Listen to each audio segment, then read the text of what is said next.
Egypt's bloodiest single day for decades. Hundreds killed as security forces stormed camps that were packed with supporters of ousted President Mohammed Morsi. There were killings outside the capital too, leading the caretaker government to impose a month-long state of emergency.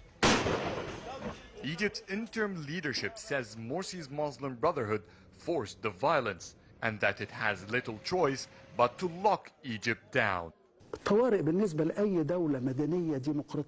The emergency state is the better of two evils. We only used it because it was urgent, but I promise you it will be for the least possible period. This government came to abide to the transitional roadmap, to create a constitution with consensus without marginalizing anyone.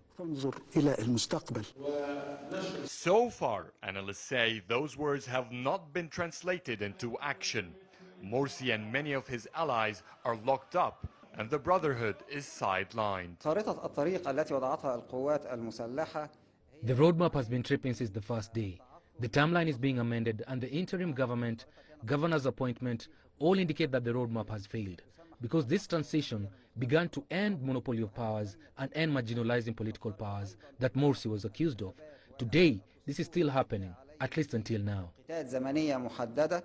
Mohammed al-Baradei's decision to resign as vice president over the violence has raised the pressure on the government.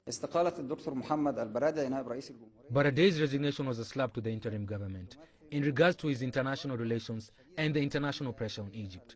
It will aid to put more pressure on the armed forces to take more lenient measures, particularly when it comes to further security measures to manage the political scene in Egypt. But it will not benefit the Islamic stream. Rallies supporting the Brotherhood continued on Thursday. Highways were blocked, and protesters reportedly stormed the government building in Cairo. The Brotherhood has vowed to, quote, bring down this military coup. After the army ousted Mohammed Morsi on July 3rd, some Egyptians who were against the Muslim Brotherhood were also against the armed forces' intrusion into politics. Today, this group welcomes al-Baradei among their lines, and the crisis in Egypt is getting more complex. Adel al-Mahroui, CCTV, Cairo.